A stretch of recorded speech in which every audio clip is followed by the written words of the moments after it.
Askofu Samuel Murithi, askofu wetu wa sehemu hii, Askofu Silvanus, ndugu viongozi, wananchi na Wakristo wa hapa Embu, hamjambo.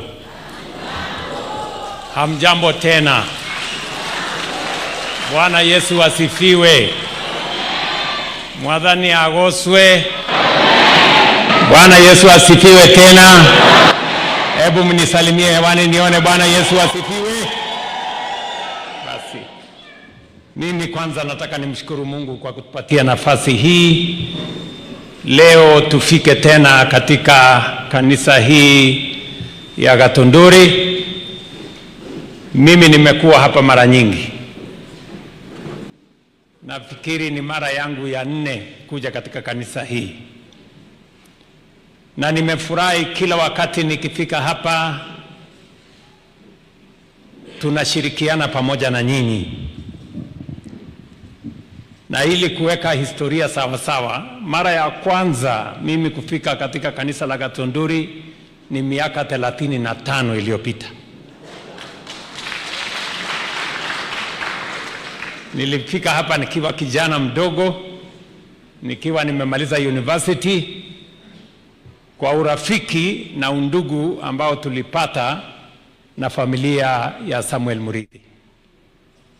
Tukaja hapa kanisani tukiwa vijana, nikarudi hapa tena. Wakati huo hata sikuwa nimeoa, nikarudi hapa sasa nikiwa na mke, nikarudi hapa tena nikiwa mbunge, nimekuja hapa nikiwa naibu wa rais, nimekuja hapa kwa mapenzi ya Mungu sasa nikiwa rais wa Kenya. Kwa hivyo hiyo ni urafiki wa sio wa jana, ni urafiki wa zamani. Na sio hapa peke yake, nimetembea sehemu nyingi za taifa letu la Kenya, na ndio mkisikia nikikemea ukabila katika taifa letu la Kenya, ni kwa sababu naamini kwa umoja wa taifa letu la Kenya. Na sio imani ya juzi, ni imani nimekuwa nayo tangu zamani kwamba sisi ni ndugu moja. Nikiwa hapa Manyata, mimi niko nyumbani. Nikiwa hii Embu, mimi najihisi niko nyumbani, kwa sababu mahali uko na uhusiano nayo miaka 35, hapo ni nyumbani. Hii kanisa tumejenga pamoja, ni kweli ama si kweli? Na tumekuwa washirika. Huyu baba wetu Samuel, vile mumesikia, kati ya watoto wake wa kuzaa, mimi ni mmoja wao wa kuwa mtoto wake kwa urafiki. Na ndio nimefurahi sana kuja Embu kila wakati. Nimefurahi kufanya kazi na viongozi wa Embu County, na nimefaidika sehemu kubwa kwa ushirika wenu, urafiki wenu, na vile tumefanya kazi kwa pamoja. Na mimi naendelea na kushukuru kwa watu wa Embu kwa ushirika wenu, kwa kutushikilia, kwa kura mlizonipatia, na kwa maombi mnaombea taifa letu la Kenya na sisi tulio viongozi katika taifa hii. Nasema asante sana. Mimi nataka niwahakikishie ya kwamba urafiki ambao mimi niko nao na nyinyi ni urafiki wa kudumu.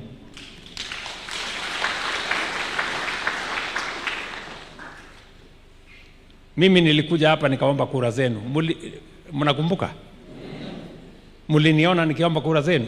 Si nilikuja hapa Embu nikaomba kura? Nikakuja hapa kanisani nikaomba kura. Nikawaambia mniombe.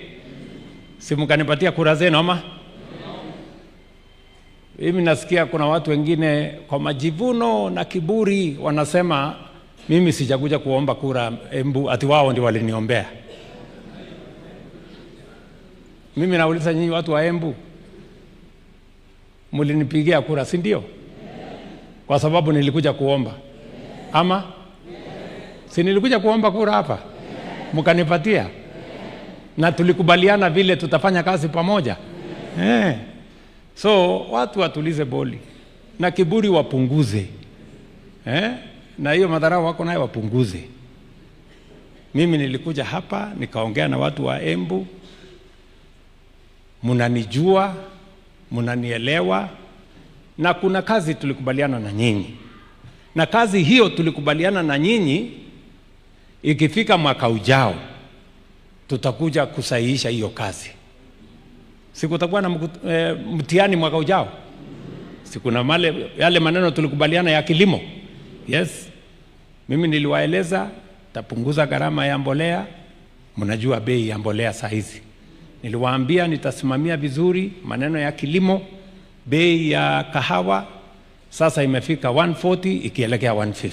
Ni kweli ama si kweli? Tulikubaliana maneno ya majani chai tutaipanga vizuri. Niliwaambia tutapanga vile watoto wetu watasoma. Kufikia sasa, pale nyuma tulikuwa na matatizo makubwa ya elimu. Hatukukuwa na walimu ya kutosha. University ilikuwa na matatizo. Hatukukuwa na madarasa ya kutosha. Ndani ya miaka 4 nimeajiri walimu 1,100. Tumeongeza pesa ya watoto wetu kusoma kwa university. Tumejenga madarasa 23,000. Kwa budget ambayo nimesign wiki 2 iliyopita, pesa ya elimu imeongezeka kutoka bilioni 500 mwaka wa 2022 mpaka bilioni 784 mwaka huu. Kwa sababu mimi ninaamini hatutaki mtoto hata moja Kenya akose nafasi ya kusoma. Kwa sababu elimu ndio inatupatia usawa. Watoto wa taifa letu la Kenya wote watakuwa sawa wakipata elimu. Na ndio tumeajiri walimu, tumeongeza madarasa, nimeweka pesa ya kutosha kwa university. Leo nimeshuka pale university ya Embu. Kuna mjengo hapo ilikuwa imekwama miaka 15. Hiyo mjengo leo nimepitia hapo, ni mrembo sana, imekamilika. Kwa sababu ya new funding model tuliyoweka kama serikali kuinua mapato ya universities zetu. Leo hapo Embu University tumeweka pesa milioni 800 ya kujenga hostels ya watoto wetu wa university. Watoto 1,500 watapata mahali ya kuishi hapo katika university yetu. Kumaanisha elimu tunaiinua. Na sio hostels ya university peke yake, hostels ya technical training colleges yetu zote hapa.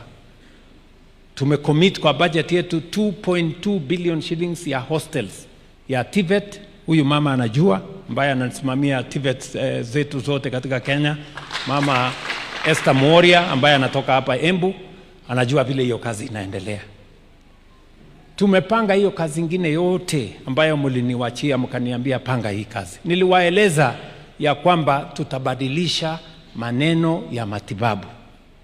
Pale nyuma watu wengi walikuwa wanauza nyumba zao, wanauza ng'ombe, wanauza shamba, wanauza mali yao kulipa gharama ya hospitali. Nimesema gharama ya hospitali tunataka ishughulikiwe na serikali ya Kenya. Hatutaki tena mwananchi auze shamba yake atanalipa gharama ya hospitali. Ndio tukaanzisha mpango ya SHA. Leo Embu County, mpigieni makofi huyu gavana wenu, huyu mama.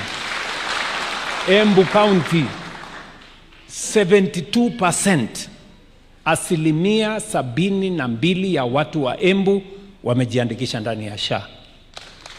Kwa mwaka moja na nusu tumelipa 2.5 billion shillings kwa mahospitali ya Embu County kutibu wananchi wa Embu County. Bilioni 2.5 in 1.5 years. Ile watu walikuwa wanalipa kuuza mali yao, sasa serikali ya Kenya inalipa. Na mimi nawashukuru sana, you are among the 5 best counties in Kenya kwa mambo ya SHA. Katika hii budget nimepitisha ambayo ilipigiwa kura juzi na wabunge wetu, tumeongeza pesa ambayo ni ya kununua madawa kutoka bilioni 13 tumeweka mpaka bilioni 19, kwa sababu tunataka kila hospitali iwe na dawa ya kutosha. Hapo nyuma wananchi walikuwa wanalalamika ya kwamba hakuna dawa kwa hospitali, si namna hiyo, na tumekubaliana na viongozi magavana wetu. Nimewaita, nimewaketisha chini, nimewapanga vile madawa itapatikana kwenye mahospitali, kwa sababu ni mpango nilisema nitapanga, kwa sababu tunataka kila sehemu ya Kenya matibabu ifikie wananchi. Ndio tuhakikishe kwamba hakuna mwananchi anawachwa nyuma, hakuna mtu ambaye anauza mali yake kulipa gharama ya hospitali. Mulisikia pale nyuma walikuwa wanasema SHA haifanyi, wakakuja wakasema inafanya, lakini wakasema inalipa lakini inabakisha kidogo. Bado watakuja kuamini. Hapa kanisani mimi nikitaka niwaulize, kama wewe ama mtu unamjua ama ndugu yako ama jirani yako amelipiwa na SHA, mko na hiyo ushuhuda ama hamna hiyo ushuhuda? Si mko nayo? Si ndio? So walikuwa wanasema haifanyi, na ni kitu imesumbua Kenya miaka 30. Kwa miaka 3 sasa tumeweka mtaratara mzuri, na tutahakikisha ya kwamba Kenya hii inabadilika. Na ndio wakati nilikuwa katika harakati hiyo, nikaongea na gavana wenu, nikaambia nimepata nafasi ya kujenga hospitali 2-3. Hospitali ya Siakago nikaambiwa ya kwamba pale ndio iko na matatizo. So kabla ya mwisho wa mwaka huu contractor atakuwa hapo, tumewapatia milioni 450 ya kuwajengea hospitali ya Mother and Child pale Siakago. Wiki hii ambayo inakuja watu wa Italy wanakuja, tuzungumzie level 5 hospitali yenu ya Embu Town hapa. Na tunafanya hivyo sehemu zote za Kenya kwa sababu tunataka kubadilisha taifa letu. Taifa la Kenya imechelewa na maendeleo. Ndio mnasikia hawa viongozi ndugu zangu wanaongea ile kazi tunafanya na wao, kazi ya barabara hizi. Kwanza hii barabara ya Gatunduri kwenda Kagwegori, hiyo barabara niliwaambia naenda kutafuta pesa. Sasa nyinyi mmesema nitengeneze. Sasa itabidi nitafute tu hiyo pesa nipate. So mtanipatia wewe Kobole. Kobole, sasa wewe umeniweka mtego. Umenifanyisha mtihani. Na unakuja kusema hapo katika mahali ambapo mimi naita nyumbani hapa Gatunduri. Sasa nitakosa kujenga hiyo barabara namna gani? Tunaona hii ni mtihani, sasa lazima nipite. So ile barabara nilikubaliana na nyinyi ni ile ya Kevote, hiyo tulikubaliana mpaka kule Ndori. Hiyo barabara tulikubaliana na inaendelea. Ile ingine tulikubaliana ni ya Kevwe Gitimo Ena. Hiyo pia tulikubaliana na hiyo inaendelea. Na zile zingine zote karibu kilomita 250 mpya, barabara karibu 8 mpya tunajenga hapa Embu. Kwa sababu tunataka kuharakisha mambo ya maendeleo katika taifa letu.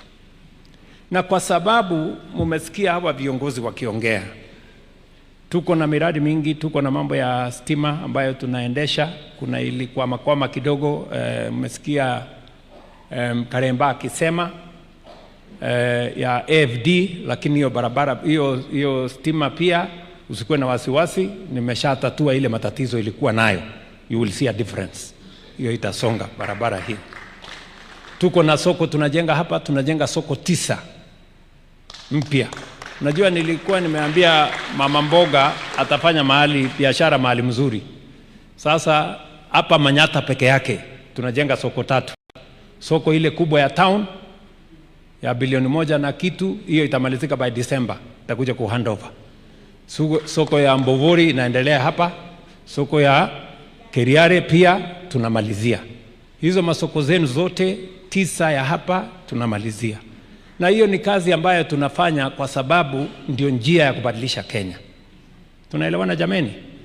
Kwa hivyo watu wa Embu,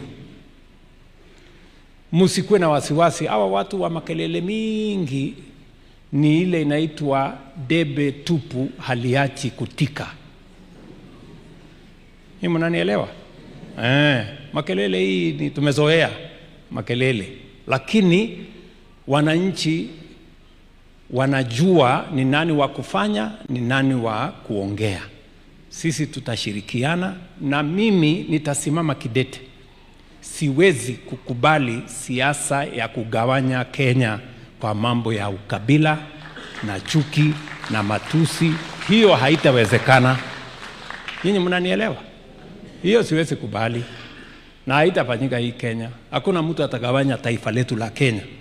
Tunataka tutembee pamoja. Mimi nasimama hapa Embu vile mimi nasimama kila sehemu ya Kenya kuhakikisha ya kwamba Kenya inasonga mbele. Ukabila inatugawanya, inatufanya wadhaifu. Ukisikia mtu anagawanya wananchi, ati hawa ni wa mlima, hawa ni wa bonde, wale ni wa bahari, wale ni Wajaluo, hawa sijui ni Tugunia, wale ni sijui ni Tongati. Huyo mtu ni mtu mjinga, hana akili. Hiyo ni ujinga. Kugawanya watu haiwezi kupeleka taifa letu la Kenya mbele. I want to assure you people of Embu, tutatembea hii safari pamoja na Kenya tutabadilisha. Na tutabadilisha kwa miradi na mipango ya maendeleo. Tulianzisha program ya housing fund. Leo tunajenga affordable housing, tunajenga masoko, tunajenga hostels. Nafasi imepatikana ya vijana wetu, karibu vijana 1700 wanafanya kazi ndani ya affordable housing, ya hostels, ya markets. Tulianzisha fund ya primary health. Tukaanzisha fund ya social health insurance fund. Tukaanzisha fund ya emergency. Ndio sababu leo Wakenya milioni 31 wamejiandikisha ndani ya SHA, na sasa tunapanga mambo yao ya matibabu. Tukaweka pesa kwa mambo ya elimu. Leo watoto wetu tumeweka elimu sawa sawa. Tumeajiri walimu, tumejenga madarasa, funding ya university iko sawa, tunasonga mbele. Tumeweka fund sasa ambayo nimeweka sahihi juzi, ambayo inaitwa National Infrastructure Fund. Sababu ya mambo matatu ya muhimu. Number 1, tuweze kuwa na umeme ya kutosha ama energy ya kutosha, ambayo itatusaidia kuendesha viwanda, itatusaidia kuunganisha teknolojia na kupeleka Kenya mbele. Number 2, kuhakikisha kwamba tunazalisha chakula ya kutosha, tunajenga dams, tunaweka irrigation. Nyinyi mnajua tuko na dams ambayo tumezungumzia hii Embu miaka. Ni kweli ama si kweli? Yes. Hapa Embu tuko na dams kubwa ambayo inaweza kutusaidia kwa kuzalisha chakula na kuweka irrigation. Ya 3 ni mambo ya infrastructure. Mimi nakubaliana na nyinyi 100%. Mmenieleza hapa, mmesikia hata huyu Kobole anasema iko barabara nyingine sijui mita ngapi hapa, sijui inasunguka hapo naenda kona hii, na hiyo inaendelea kila mahali ya Kenya. Na ndio nilisema kama tutafanya mambo ya barabara ya kutosha, hatuwezi kufanya vile tunafanya hii kidogo kidogo, mara kilomita 5, 10, 20 hapo. Lazima tuwe na a bigger picture. Na ndio nimetengeneza National Infrastructure Fund. Wengi hawakuamini ya kwamba itawezekana. Leo vile nchi zingine zimefanya, na sisi Kenya sasa tumeanza kutembea hiyo barabara. Hiyo National Infrastructure Fund Tumetoa pesa kutoka Kenya Pipeline 100 billion. Tumetoa sasa pesa kwa hisa ya Safaricom 200 billion. Sasa tayari tuko na bilioni 350 kwa hiyo fund ambayo itatusaidia kujenga hizi barabara, kuweka mambo ya irrigation, kuweka mambo ya energy. So we have a plan. We have a credible plan. Sisi hatuongei tu kuongea, tuko na mpango na mtaratara sawa sawa, ile ambayo itatuwezesha yale mahitaji ambayo wananchi wanatueleza itatengenezwa na itafanyika kwa njia gani.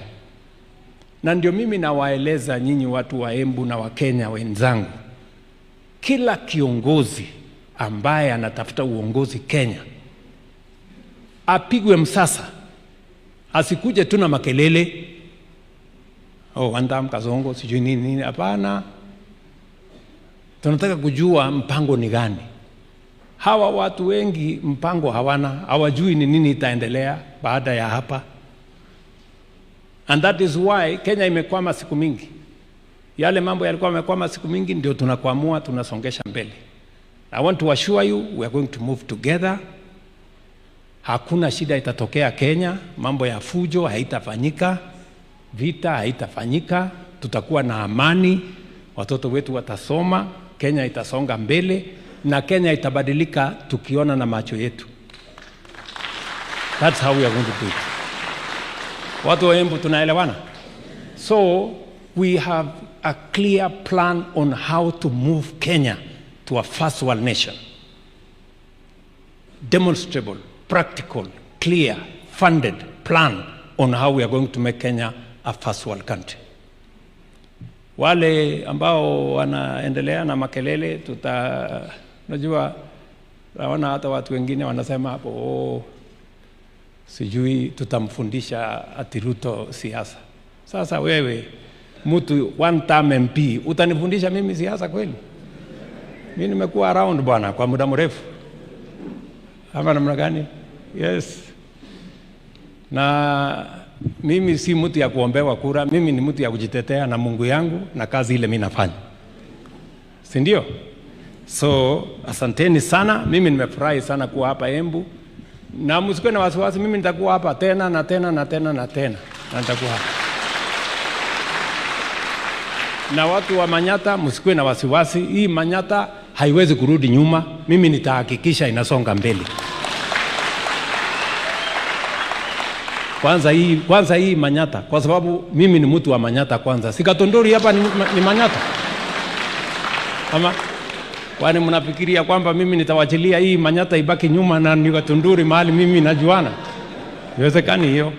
Si ndio? Wakupiga kelele waendelee na makelele. Soko nitahakikisha inajengwa, barabara nitahakikisha inajengwa, nitahakikisha hospitali itajengwa, nitahakikisha kwamba stima itaunganishwa, msikuwe na wasiwasi. Sio kama tunaelewana? Tuko pamoja? Yes. Na mimi nashukuru hao wabunge wangu wa hapa Embu. Hao wabunge saa zingine karibu nakosana na wao, kwa sababu wananisumbua simu, WhatsApp message, gate nini, na mambo yao ni hii barabara bado, hii stima bado, hii. Lakini mimi nataka niwaambie hawa watu ni watu wa kujituma, wapigieni makofi. Na washukuru mumenipatia watu wengi ambao wananisaidia katika hii serikali kuiendesha. Na mimi nimefurahi sana kufanya kazi na watu wa Embu.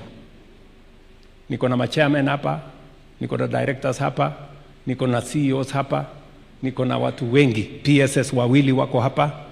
Hawa watu wote hebu simameni, hawa watu nimewapatia kazi, simameni hapa.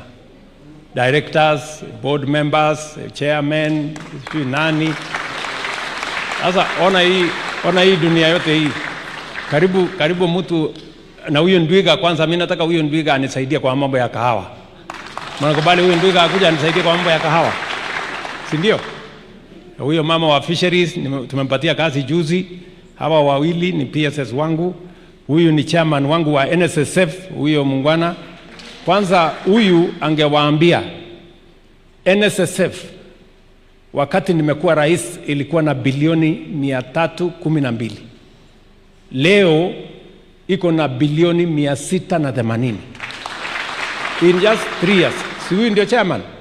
Mtamuuliza ile maneno tumefanya. Huyo ni CEO wa Consolidated Bank, hawa ni chairman, directors mtadhai hapo. Huyu ndugu yangu Musakwa, nilikuwa nimemsahau. Huyu John Mushiri, mnajua alikuwa anafanya kazi na mimi, akafanya maneno na SES hapo, ikaenda vile ilienda. Lakini huyu sasa ni commissioner, yeye ni member wa National Police Service Commission, si ndio? Anafanya kazi mzuri. Huyo Genesio alikuwa mtu anashindana na huyu Muriuki huko Mbeere South, sasa ni chairman wangu wa Dairy Board. Nasikizeni watu wa Embu, sasa Kenya tulikuwa tunazalisha maziwa 4.6 billion liters in 2022. Leo tunazalisha 5.4 billion liters. Kenya sasa ndio nchi namba 1 kwa bara la Afrika kwa kuzalisha maziwa. Bwana Chairman, you and your team have done a good job. Na ule mwingine ni muungwana chairman wangu wa NEMA, Bwana Mugo, ketini chini. Sasa nyinyi watu wa Embu, mnataka kuniambia ya kwamba hii serikali si yenu? Ile kiti imebaki si ni hii tu yangu, hii ingine yote mmechukua. Huyu waziri mkuu, mpigeni makofi huyu waziri. Huyu waziri ni mtu ya kujituma, mpigeni makofi sana. Najua niliona vile Ndwiga alikuwa anasaidia mzee Kibaki, nikasema hata mimi wacha nichukue huyu anisukumie. Na wanafanya kazi mzuri, wapigeni makofi. Na nimefurahi sana kufanya kazi na wao. Hawa wabunge na kiongozwa na gavana wetu. Huyu gavana pia mnajua ndio chairman wa chama inayotawala ya UDA. Huyu mama. Hii mnaelewa hiyo kweli? Yes, yeye ndio kusema pale asipotia sahihi unakosa tikiti ya chama. Na amefanya kazi mzuri, ndio chama inasonga. Na huyu mama mnamjua ndio PS wangu wa mambo ya TVET, na anafanya kazi mzuri. Watoto wameongezeka wa TVET kutoka watoto 360,000 in 2022, saa hizi ni almost 1.2 million. Ni mnanielewa? Pigeni makofi huyu mama Moria. Na huyu sasa ndio mama ya SHA, na kupanga watu kwa matibabu na CHPs na kila kitu. Pigeni Mudhoni, huyu anafanya kazi mzuri sana, si ndio? So sisi wote ni jeshi moja na tunafanya kazi hii kwa pamoja, tukienda mbele kama watu wa Embu. Kwa hivyo najua Askofu Samuel alikuwa amenieleza ya kwamba mnataka kujenga hospitali, mnataka kununua shamba, mnataka kufanya kazi nyingine hapo. Imesemekana inahitajika milioni 25. So mtanipatia account, nyinyi mtakusanya milioni 5, mimi nitatoa milioni 20.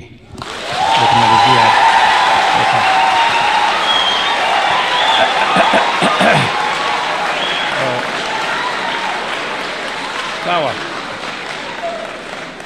Alafu mtaendelea na hiyo ingine pale mbele. Sasa nyinyi si mnajua mimi niko nyumbani jameni?